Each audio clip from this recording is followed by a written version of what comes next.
Welcome to the latest episode of 305 Vox Populi here in Town Hall in my office, which is truly phenomenal. We appreciate all the folks that tune in every week. Make sure you hit that subscribe button and the like button. And with us today, we have Captain Javier Sosa. How you doing, man? Hey, good morning, good afternoon. Appreciate to have you on, man. So one thing that we like to share with the kids here, right, is those inspirational stories as to what people do, right? How they got there, what they do every day. So being a kid, you grew up. Did you grow up in this? You grew up in this area? Where'd you grow up? Well, I was born in Cuba, came at the age of 6, and then I grew up in Jersey, and then came here to Miami or Hialeah, and then Miami Lakes. So, and you're a Miami Lakes resident. So when was that day? Especially growing up in a Cuban household, right? Everybody, as kids, todo mundo hablaba de la pelota and sports and the lawyer. Yeah, and lawyer. Hágate un abogado, hágate un doctor, But when nobody really talks about becoming a pilot. So when was that day that you said, I want to be a pilot? Age 4.5, 5, in Cuba, looking up to space or the sky, and I see a plane. Back then, it wasn't a plane, it was Papa Dios, which is God. Why? Because my mom said, I say, hey, look who's that up there. He goes, no, that's if you behave bad, Papa Dios is going to come and pick you up. So that was a mythical, I guess, inspiration aspect of it. And so then my grandmother came in 1979 because my aunt, she was having cancer. So by then, I went to the airport, and that's when I realized airplanes, Papa Dios. So nothing. I came on the Mario boat lift, and ever since then, I said, oh, what do you want to be? Oh, pilot. And everybody's saying, oh, you're going to get killed. The famous, side of, the actual risk of being a pilot back then. So with that said, then I just started growing up with Henry Filer, junior high. And then they came, one of the teachers came over from George T. Baker Aviation School to say, hey, we have an aviation program, for mechanics. So I bring that program. This is 9th grade going to 10th grade. My dad goes, I go to my dad. I said, hey, I want to be a mechanic. He goes, you? Mechanic? You don't even know what a half inch is, half wrench. So by then I went on to George T. Baker. And the first week, I asked the instructor when I was there at George T. Baker, hey, how do you become a pilot? And then he goes, no, just go here or there. So I went to Apalaca, and I started doing my private lessons at 15. At 16 on my birthday, I got my private pilot license. And with that in, I continue on. I finished George T. Baker as an aviation mechanic. And then I started working with, Apalaca and Tamiami. Of course, 91 Eastern Airlines, Pan Am Airlines, bankrupt. And with that end, I ended up working at Joe Houston in Tamiami. This is 91, 92. Now comes Hurricane Andrew. And with that, came the opportunity to fly with Brothers to the Rescue, 1994. Very, very interesting, obviously being a Cuban and seeing all the Raptors, the Cuban Raptors.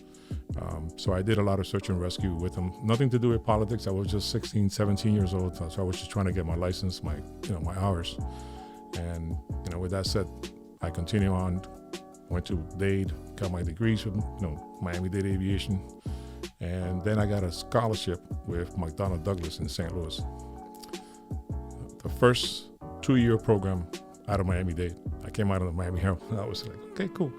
And so I went to St. Louis, and I started doing Society of Logistics Engineers because I had my aircraft mechanic. I had already good grades, 3.2, not the best, but it was good enough. And I was the first one picked out of 2,300 students, 20 of us. And so I was still in aviation, going back, working, going to school. And then after the 3rd year, I'm like, I still got to be pilot. And I became a professional flight engineer, which was because I was an aircraft mechanic and I was also flying. And so that started going into the bigger airplanes. So, man, there's a lot there that you added that's really fascinating, right? And I think we have to touch upon some of those points. So, for example, do you remember when you came in the Mario boat lift? You remember that day? Because I think that's part of what makes the story so powerful, right? That day when if you go walk us through that day, because that'll help us tell that story getting to where you're at today, right? Being that kid who came in the Mario boat lift, who at 16 already had his pilot's license, who then flew for Brothers to the Rescue, right? Which is phenomenal. I didn't know that about you. And then became one of the first kids that got the scholarship, 1 out of 2,300, and went to St. Louis. But talk to us about that day. During the when did you guys get know that you were coming over? How was that day? If it's okay, I know it's a very emotional day, but if you can walk us through that, because it'll help with that. Put all the pieces together as to who is Javi Sosa. Javier Sosa, humble. The life of him. Sorry, I do get emotional because kind of reviewing my life in whatever 30 minutes. But with that said, I came May 29th, 1980, and then we got here in the Mario boat lift. We left like at midnight, and we got here at 3 o'clock in the afternoon to Boca Chica, obviously Key West. All of these things I don't know, but I will know because through life I went searching the history of where I was. Obviously being an airline pilot, I know a lot of military personnel, so you start asking, hey, who's this, or where was I? Where were you? Because they're older. So where were you in 1980? And some people, no, I was there, or So these stories are like I'm going back in history to find out that moment. With that said, the first thing they gave me was una Coca-Cola and an apple. I'm like, what is this? So dream, right? Never heard of, never seen it, never tasted. So with that said, wait. That was the first welcoming. That was the first time you tasted that you drank Coca-Cola. That is and correct. Ate an apple. That is correct. Never seen an apple for that matter. Wow. I'm 6 years old. 6 years old, never, because kids here take a lot of things for granted, right? We all do, right? When you're here. But when you're 6 years old, first time drinking a Coke and seeing an apple and eating an apple. That is correct. Wow. So to make that added on to the kid's story, we used to have Wrigley Spirit Mare gum. And that gum, when they brought it into Cuba, that little 5 pieces of there, I would chew it, and put it on the refrigerator so I can have the taste. And it'll last me 2 or 3 days. Even though the sugary is off, but I still had that memory. Because you just can't go to the store and buy Wrigley's gum. So that thing lasted me for 6 months, a pack. Yeah, you get little pieces to taste it. True story. No, kids here walk into any gas station and pick it up for 50 cents, so that's, we take a lot of stuff for granted. So. It's not the money, it's the availability of it. Oh, 100%. So that's May 29th. We didn't know where we were going. I mean, our family, my dad's cousin was the one that put in the money to pick us up at Mario boat lift. But again, the story of my dad too, we lost my dad, through the avenues of separation, and we never knew we were going to see my dad. So they flew us on a C-141 from Key West to Allentown, Pennsylvania. And so we got there, and just my mom, my brother, my grandfather, my grandmother, and we were there for a month with that story. Then we found my dad in the actual barracks, the same barracks that we were stationed at by miracle. And my mom was like desperate to find my dad. So she had a picture of, 2 pictures of myself and my brother, and she goes to the army guy, hey, I'm looking for my husband. I don't know where he's at. I mean, this is so and so. And so she gave him the pictures, and he looked it up, and the following week on a Sunday morning, I see my dad coming. That was a reunion. And then we lived in Jersey for 2.5 years. And that Union City, Bergen, yeah. Union City, 1103 Palisade Avenue. A lot. There's still very large Cuban community up in Jersey. Wow. So going from that moment, coming to the United States, seeking freedom, ensuring that you all have a better life, the reunification of your family, being in Jersey, to that first day that you were flying with Brothers to the Rescue, right? So now your brothers and sisters who you've never met, right? Our brothers and sisters on the island who are seeking freedom, you were their lifeline. You were out there flying, looking for them, for people who you probably never meet, who probably never have a chance to tell you thank you. I mean, how did it feel looking back on it now from the day when you started flying with Brothers to the Rescue, rescuing other human beings who were seeking freedom, and then just that entire journey up to that point? Well, obviously, when you're young, there's the intent of progressing your career, right? Because that's how you would get flying time, flying hours. But obviously there was always also that, political side of it where you're like, okay, there's people in the ocean that are dying. How many? Obviously the death tolls numbers are there, and I've never been knowing exactly. But just to be able to wake up, you wake up at 5:30, 6:30 in the morning, and hey, we're gonna go from Apalaca, the marathon, and start doing the search and rescue in Paralelo 24. To be able to find somebody that has they're depending your life on yours, and then you never get to see those people. So that's the part where you come to realize you're doing something important at that time. And again, politics aside, I've never been a politician. Even though people tell me, "Oh, you're like you could be a politician," I'm like, well, that's true. I could be a really hardcore in the sense of I'm straight. I'm a straight shooter. I'm not the guy who's gonna steal from anybody or none of that stuff. That's not engraved in me. I'm doing it for the best of the community. That's what I believe. So that's that story, and of course that reminder of that search. And when people talk about immigration, it's one of those things you always want to look at.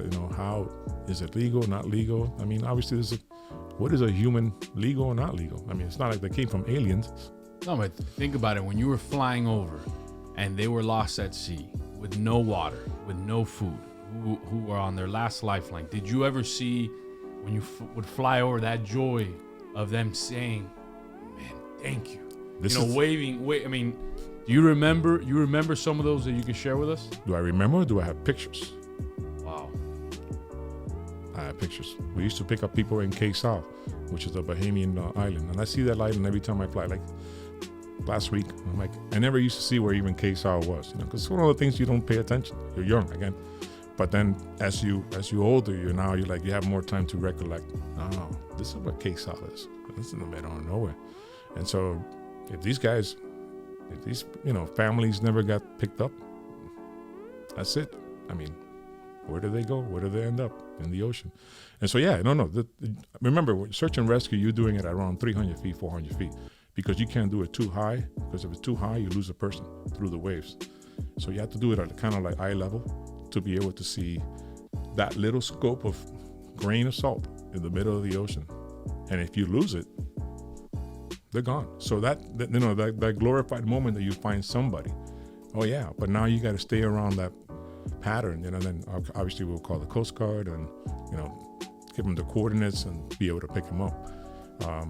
So that was the moment that, we got back to Marathon and find out if the Coast Guard was able to, pick them up, because sometimes the Coast Guard cutter would be there for 8 hours before they would reach them. So now it's like, okay, we got to go get fuel or come back home. Were you in the era? Were you still involved when the communists in Cuba shot down some of your fellow pilots, or did you fly with some of those pilots as well that whose lives were taken by those thugs on the island? Yeah, I knew them, but there were just more, not too much, because I remember I'm in high school, so I'm not too. Wait, you were flying these routes while you were in high school? Yeah, I'm 17, 18 years old. And you were which high school? Hialeah High. Wow. And this is the weekend again. They will go on Wednesdays or Thursdays. And that's when Willie Chirino, Gloria Stefan, they give money in when they got the airplanes. So everything is based on the funds, to be able to go out and do the missions. So I would go mostly on Saturdays, when there's no school.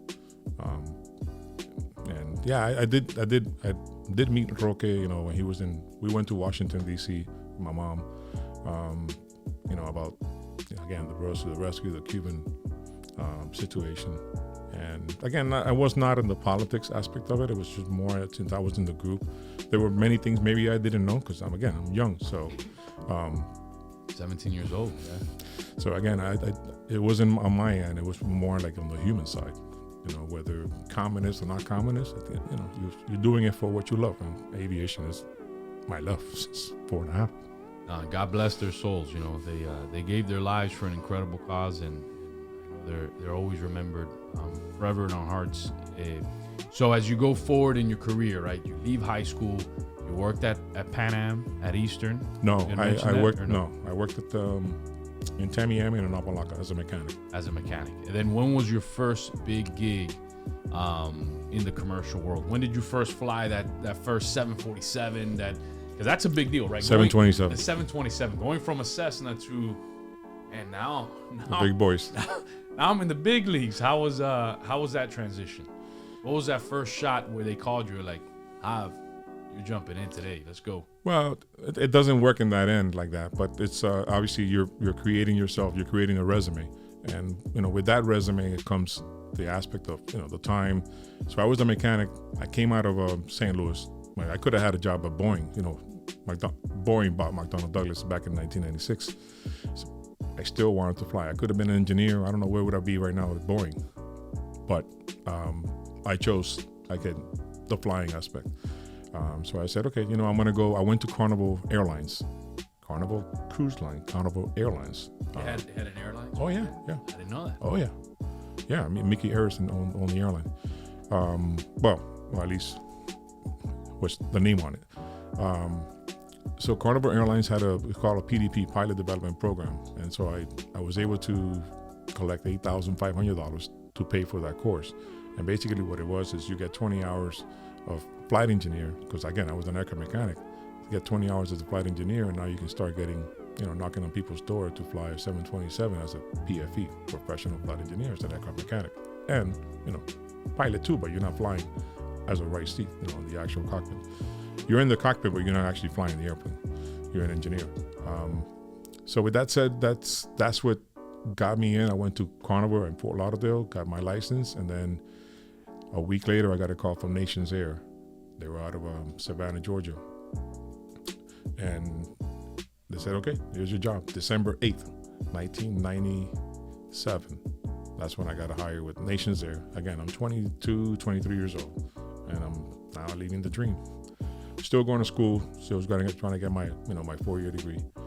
I'm an Embry-Riddle graduate, so best aeronautical. 100%. That's an incredible school. So, again, working, saving, and that was a regional airline. So you were doing regional flights? Charter. It was a charter airline. So basically, again, a 727, then they would have a contract to fly. We were doing subservice for Pan Am Airways and Pan Am 2, the second turnaround.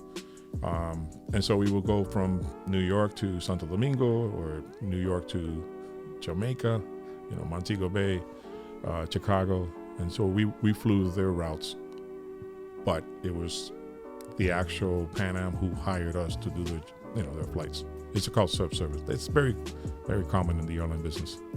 And then today, which is fascinating, right? You look at the path God has taken you, right? Today, you play a major role in our nation's food supply or food chain, right? Our supply chain, right? A lot of folks.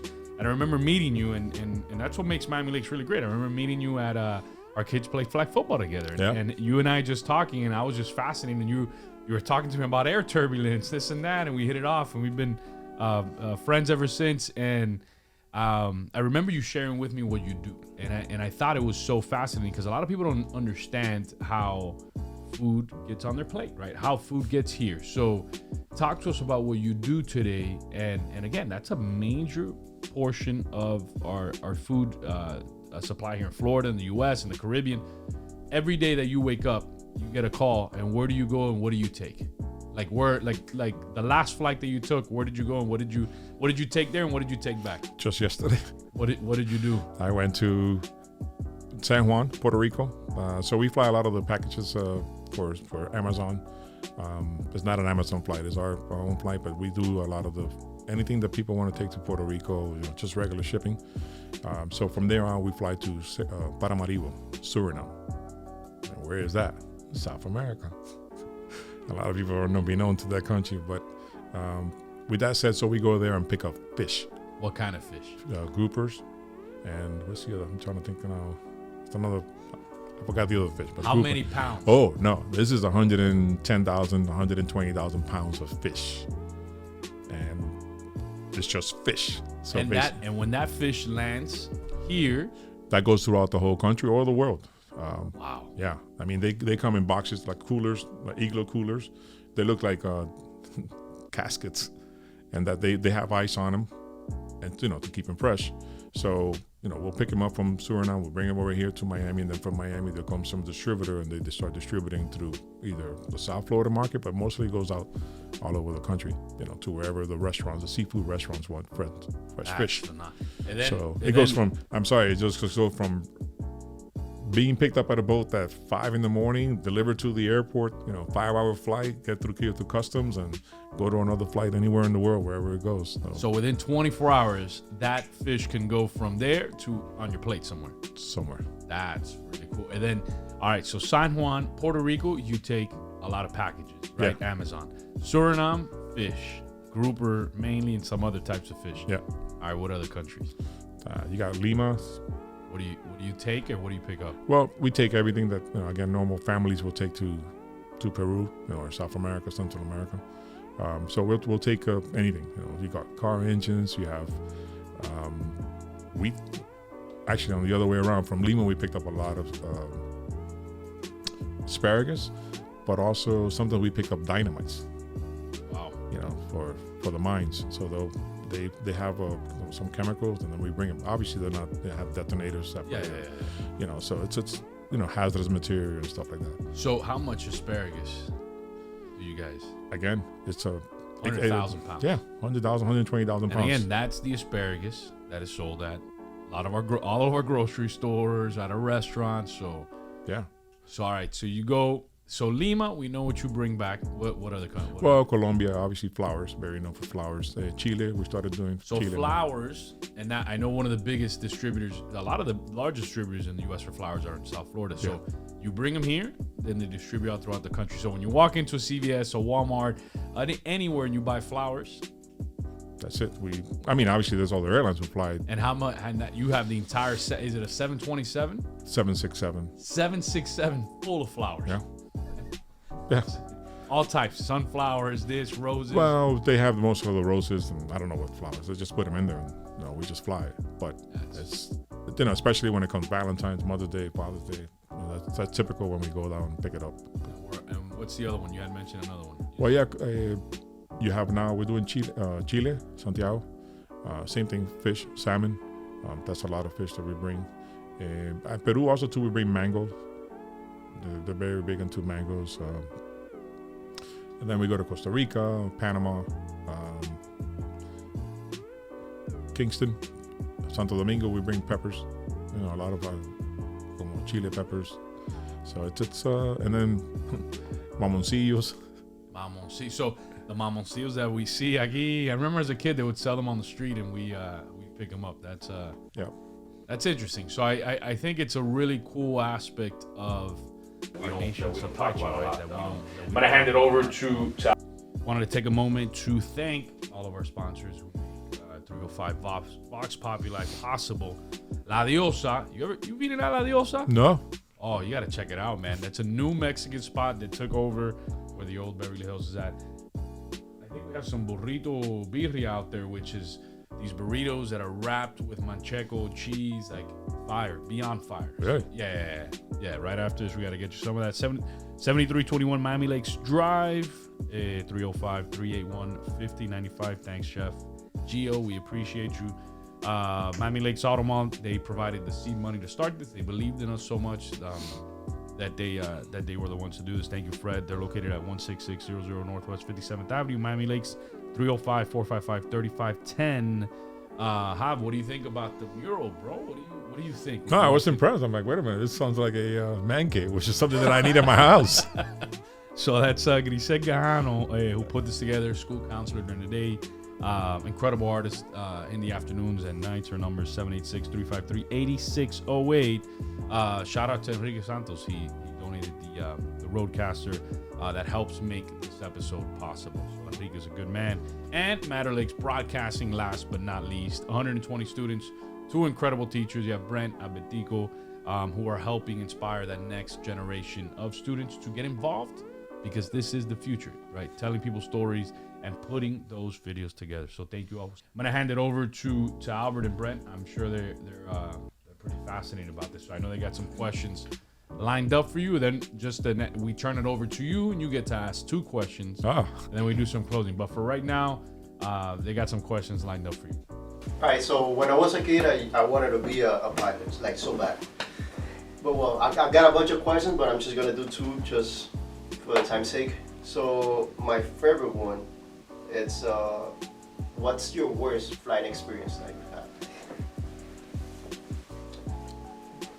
Worst flight experience. I mean, worst comes in many different ways because. In regards to, like, I don't know, turbulence or like flight errors, stuff like that. Well, trying to think. You got a lot of stories, man. It's been a lot of years. So. Well, sometimes I sit back and I said, I've been flying for 34 years. I mean, I look back and I'm like, shoot, that's a lot of years, and I'm 50, so I'm like 16 to 50 is almost 35. So, to be honest, I've been kind of lucky in the sense that I have not had many emergencies per se. So it's, that's on a good side. Obviously, you always prepare. We go to the simulators for every 6 months. So this is the stuff that, kind of like first responders, doctors do. You always prepare for the worst. Actually, now I'm collecting. So I was in Bogota, Colombia, and that's a hairy airport, because the airport is high, a mountain. It's at a high elevation, so it's high mountains. It's in the valley, so it's one of those kind of hairy experience where we have a pressurization situation, and now you just take off. You're high, heavy, and now you kind of declaring an emergency. So it was a torrential rain too, and we're like, I wasn't the captain at that moment in that flight, but I told the guy, see, everybody has another misconception that the captain, but everybody's usually a captain, through when you start getting into the bigger airplanes. It's just a matter of seniority that you don't get to fly the left seat, that you're the captain. So everybody, for the most part, has that experience of being a captain before a previous life or a previous aircraft. So that's where I had that emergency. It was a little hairy because we're like, we wanted to come back to Bogota. I'm like, no, let's not go back there. Let's go to Cartagena because it's the weather's not good, and we don't want to be messing around with mountains terrain. Having an emergency. So that's one of the ones that I can collectively think about now. My second question, what's your favorite aircraft? Wow, the 727. 727. Yep. And the old saying is, if it ain't Boeing, it ain't going. They say that. If it's not a Boeing, I'm not going. So I know the Airbus guys, it's a good airplane, but a 727, it's one of those airplanes that it was engineered, tough, and they made 1,800 of them, and it's very known in the industry. Everybody would love to fly that airplane, or had the opportunity. So I did, both as a flight engineer and as a co-pilot. So that's that. I mean, it's a great airplane. So I know it was kind of like a tough time when you first came here to the U.S. But I mean, do you mind just speaking a little more on the experience? Because my mom also came on the Mariel, but she never talks about it. So I never really understood what that was like. Well, first and foremost, again, I don't know what age your mom came, but I'm assuming she came, at a young age too.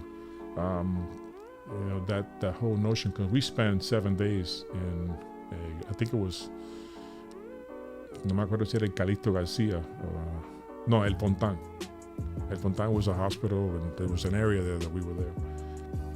And so again, the Mario, it just happens to be, I was watching Cocaine Cowboys last night. Believe it or not, I really was. So, so you get the aspect of the bad guys mix, and this is what the politicians in Cuba did, right? They gathered all these people and they put them with the good and the bad and the family, and this is how all the Corias, left Cuba or came here.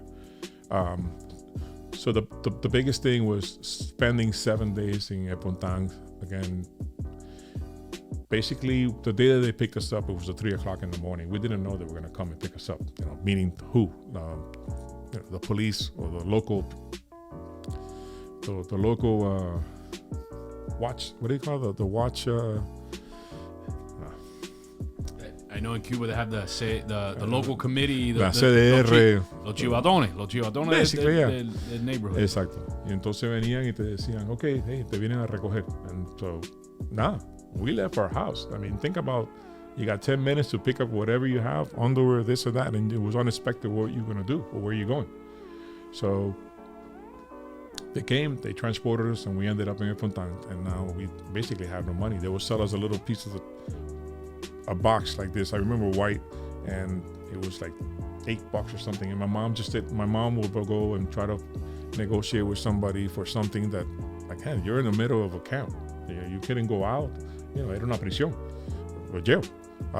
Until until they came over and said, okay, this is your time, and pick you up. So again, it's a refugee camp, and you're sitting there like, I don't know, there's nothing there for you to eat, and my parents are, desperate. That was kind of like a rough time. Also, everything was rough, but these are the things. That was in Cuba. Yeah, that was in Cuba. That was for them to come and provide you and put you in whatever ship, or boat, so they can put you and just get you out. And of course, that May 29 was rough ride. I mean, our boat had like 100 and some people. All the females and all the kids were inside the cabin. And to this day, I don't eat. I'm sorry, I keep on saying eat. I don't chew big red gum. Why? Because everybody was vomiting. I mean, it was a really bad, rough boat ride. And so El Capitán, el gringo, tenía a lot of big red on the boat. And that smell, the cinnamon smell, and to this day, anybody who knows me, I don't eat cinnamon. I just don't. And it was that experience. I don't. I hate that gum. Oh, she came when she was 6? Oh, wow. What day? When I tell you she's never told me about anything, she's just like, I came on this and that, and they went from there they ended up in New Orleans. In New Orleans, yeah, there was New Orleans, Arkansas. I mean, obviously the Mario story is it's an interesting one because at first we were the bad, but in the good way, there was a lot of good people that came and was successful, and successful because we didn't have nothing. Una mano adelante y una atrás, and that drive. I have to say this, and sometimes it might sound a little bit off the wall, but I do have to always say this. I was lucky enough to have two systems, the capitalist and the socialist, or communist, whatever you want to call it. And, to be a Cuban, I've been in many places in the world. True story. Amsterdam, I'm flying from Amsterdam down to Sharm el-Sheikh, which is in the Red Sea. And I'm sitting, taking my rest, and there's a guy there next to me. He goes, hey, where are you from? The typical passenger, he knows that I'm flying the airplane. And no, I'm Cuban. He goes, oh, wow, great people. And again, this is not to just, we all generalize. It's bad, good, and ugly, right? But one of the things that, carries with us is the humbleness. Cubans are very humble, and they're appreciative because, like I said, this is just la necesidad. And when you get la necesidad from any place in the world, you're always going to realize somebody else needs it more than I do. And it's the driving feeling for me, the driving moment, that, hey, you still got to continue. You still go with that struggle. And una de las cosas, my point where I was heading, where I was going to say the two good things is that Fidel Castro nos dio el hambre, la necesidad, pero también quizás nos regaló la humildad, because when you don't have nothing and you have to, you expect el vecino que te dé un pomito de leche para que el niño pueda tomar, o un cafecito, all this, black market stuff, the necessity, I'm grateful for that. I don't think if I was not given that, I was not given that taste, I wouldn't be who I am, the man that I am today. And I think this will go a lot for a lot of Cubans. In the Mario or Los Balseros, or whatever you want to call it, that whole stigma. That's the point where you're like, you know what? obviously we don't want that to happen to our country, but at the same time, it's one of those things that made me better, made me a better person to appreciate, what I have today or what I don't have tomorrow. So I think that I really do. I say, hey, capitalist is great, but socialist is a little bit more, because you get the two ends. Capitalist becomes, what I'm going to do for myself. That's that side of it. But the socialist aspect is more of the human side, and I think that's what makes us, quite a little different from the other ethnicities. Now you have Nicaraguense that they went through the. Well, and I think to your point, it's your story, right? You were a kid. Yeah. You were a kid who never saw an apple, right? Who never saw a Coca-Cola. Who got here? Those are the first two things you got here when you saw, and you're like, my goodness, you know what I mean? I was deprived. There was a government that deprived me and my family of everything. So what I think the main point there is that now you're more appreciative, right, than somebody sometimes who's born here and never. And I think you bring that aspect, you know what I mean? Because you could see it, you're like, coño, yo no tenía nada, you know what I mean? I didn't have anything, and I'm here, and I almost feel like a lot of kids who are born here, sometimes they take it for granted, right? They were born eating McDonald's, right? You know what I mean? They were born eating, going to the movies, and that's something that your journey tells. Did you have any other questions? Good. So Hab, we turn it over to you. You got any questions? We give you 2 questions. Anything you got for us? We kind of like empower our guests to ask whatever you want. What's your story? What drives you to be a community leader? That's similar to your story, right? When my parents, my mom was put at 13, 14. They got a knock on the door. They're like, look, your daughter, if she wants to continue with her studies, she needs to go to La Escuela de Campo. So imagine, now as a parent, I see it. I have a 15-year-old and a 13-year-old. I would go crazy if the government tells me that my kid is going to be taken away from me for 6 months out of the year to go cut sugarcane and pick tobacco leaves at that age and being in a forced labor camp, right? So I remember hearing my mom's story from that aspect where there was nothing that my grandparents could do. There was nothing. The government forced it on them. So one thing in my household, civic duty was taught day one. Even from the moment I've turned 18, I've never missed an election. I voted in every single election. My grandmother, my mom, my dad voted in every single election, and that's something that at our dinner table, their stories were told to me every day. I was like, Manny, we couldn't vote to make our communities better. We weren't allowed to be stuck. I was forced into my mom into the work labor camp. My dad was thrown into prison many times.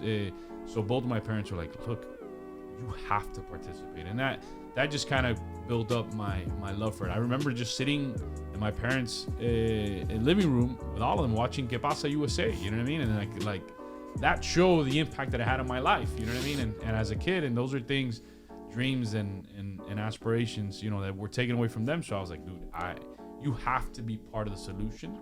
If not, you're part of the problem, right? In terms of if there's apathy, you can't have apathy knowing that everything was taken away for your family. So that's one of the driving aspects that I always embrace, the civic duty, because of what happened to my parents, and similar to your story, right? So I think we have a moral obligation to get involved, and then that's why I ran for office. I think everybody should run for office, get involved, and it doesn't mean a public office. It could be your HOA, it could be a local, giving back. Everybody at some point in life should be part of giving back. Well, it goes to pay it forward. Yeah, 100%.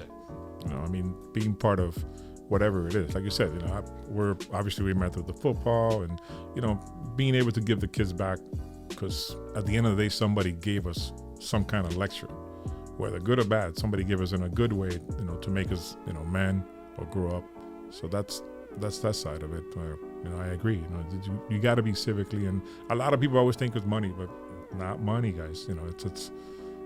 It's what can I give that I'm gifted of.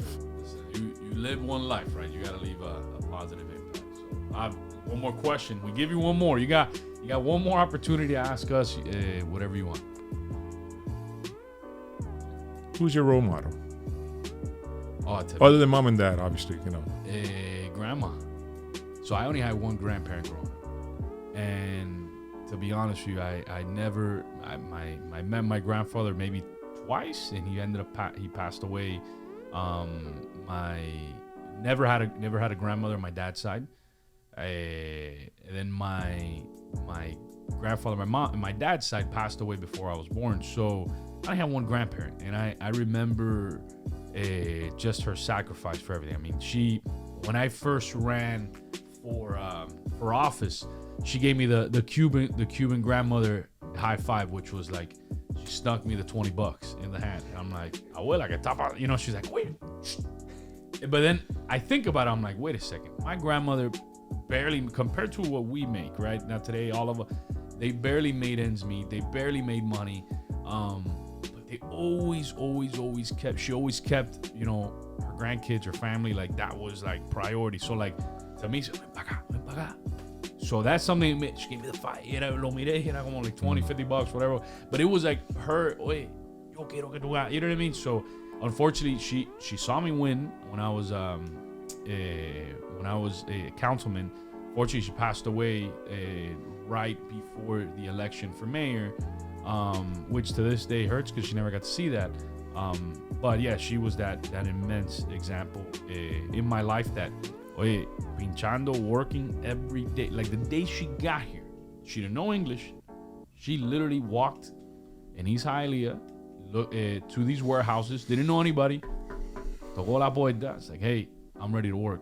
Like, you guys need somebody? What do you need? And she moved up the ranks. She went from just being cortando con now I forgot. I remember they called Zuki and the different máquina de coser.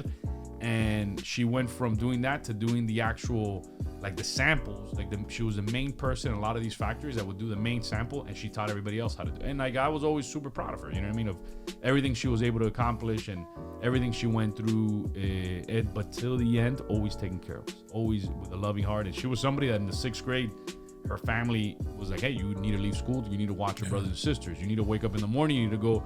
I forgot how to say it in Spanish, but you gotta milk the cows, do this, do that. And they lived in a house that was all dirt floors. So like little things, these are little things that impact me all the time. So now when you get a bottle of soap, like we go to the supermarket now, you buy a bottle of Palmolive, whatever it was, that was gold for us. So back then we would get, like these are cositas así. I remember we would get the Palmolive, Echarle agua. pour a little bit. That would last. Today it lasts like 2 weeks. Back then it would last a year. Yeah, no. Because it was like dos goticas, shake it, Mix it. y eso era. A pompear. And then the same thing. When you're showering and and a little bit is left of the bar soap. Boca abajo. The bar soap, you get it together, you make another one. Mm-hmm. You know what I mean? So like those were, because my pants would break. I was that kid in school that my pants would break. There was no money for the pants. I got un bache. So like it would be whatever, bache. But then those were things that I appreciated so much because it taught me, similar to that, man, we didn't have it. You know what I mean? But we were happy. We were happy, and it was that. Like I would get a hole in my shirt and instead they sew it up, and I have, my shirt was always a little bit higher than, but it was always out of love. But those were the experiences, and it goes back to what you had said. Those are the experiences that help us be who we are today, which is amazing. But yeah, I love my grandmother. I miss her every day, and she was that role model besides my parents that was always there. And have to you in closing, because I think your story is really powerful, right? Your story shows the greatness of our country. Somebody who got here at 6 years old, the Mario boat lift, didn't have a chance to take anything. No material possessions was said, hey, you're leaving right now. All your toys, all your stuff, todo se queda en la casa. You're coming to the U.S., you're on a boat. Everybody, it's all wavy. Everybody, you get here, you're that kid 6 years old. Seeing an apple for the first time at 6 years old, seeing a Coca-Cola can for the first time at 6 years old, to today, doing what you do, flying all over the world, being part of that supply chain that feeds our country, a volunteer here in the community, an example to our community, a great father, a great husband, just a great person in our community. If you can share some words of inspiration to that next Javier Sosa, that kid who gets here, because they're coming here every day. I mean, that's just, I went to a school in Hialeah, M.A. Walters, the other day, and I went into a classroom, and it was kids literally that had just gotten here within a month. One kid told me that he swam across the Rio Grande, a Cuban kid, and I was like, what? So he from Nicaragua, walking through the Darien Path, whatever it's called, through all of that, and he just got here. So some words in closing, some words of inspiration, motivation to that next Javier Sosa. Well, and to add one more thing, one of my proudest moments is I flew George Bush. Which George Bush 1, senior, Junior. 2? Wow. 2. Wow. Yeah. So When he was president, governor? no, when he's running for governor for the presidency.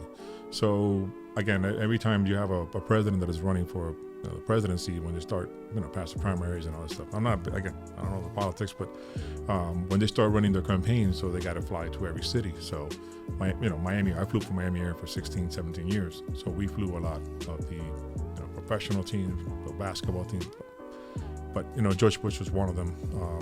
And so we flew his campaign. So with that said, I have a book signed by him. So that was a proud moment. Think about it. I flew a president of the United States. Well, what other country is that possible?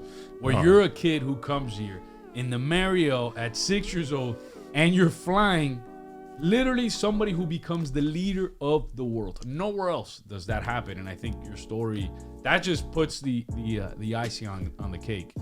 There's one more story. I mean, just obviously the Bush, but the other one is I was the first, again, crew member. We were the first flight after September 11th to fly the Florida Marlins to Tampa Bay.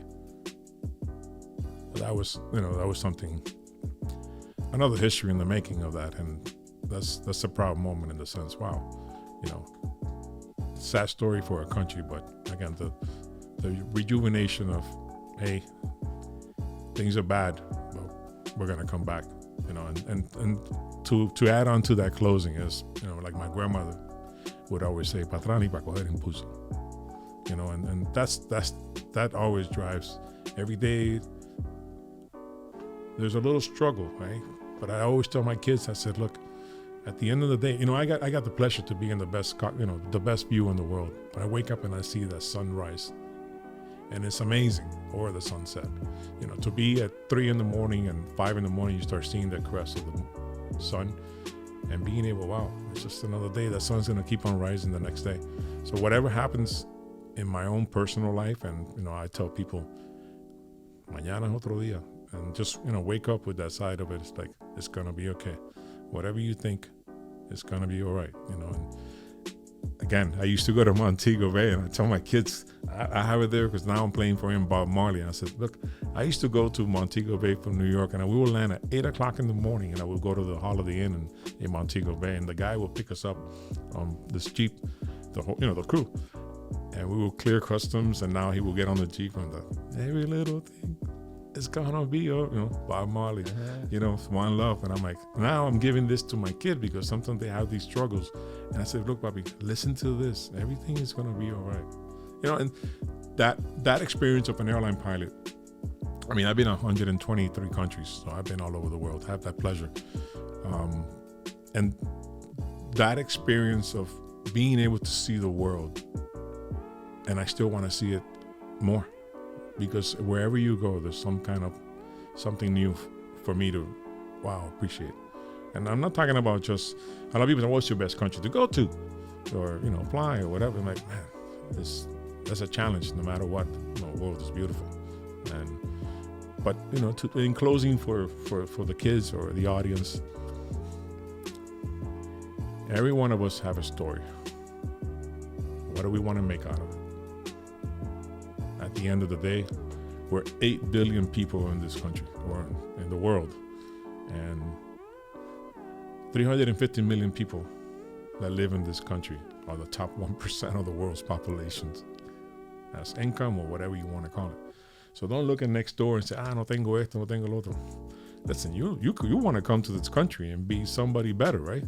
Well, if you're here, then go for it, because you can do whatever you want. anything you want. The possibilities are endless. I mean, look at Governor Arnold Schwarzenegger. Who would think? You know, again, there's just so many, obviously, stories that this country gives you. Take pride in that, because at the end of the day, you know, the American flag, you know, is colors don't run. And I still can love my Cuban too. I have both of the best worlds. Like I said, I'm very proud of both my cultures. There you have it. The United States, the greatest country in the world. The American dream still alive. And stories like Javier Sosa are a great example of that. Tune in next Wednesday on YouTube, Instagram, Facebook, and X.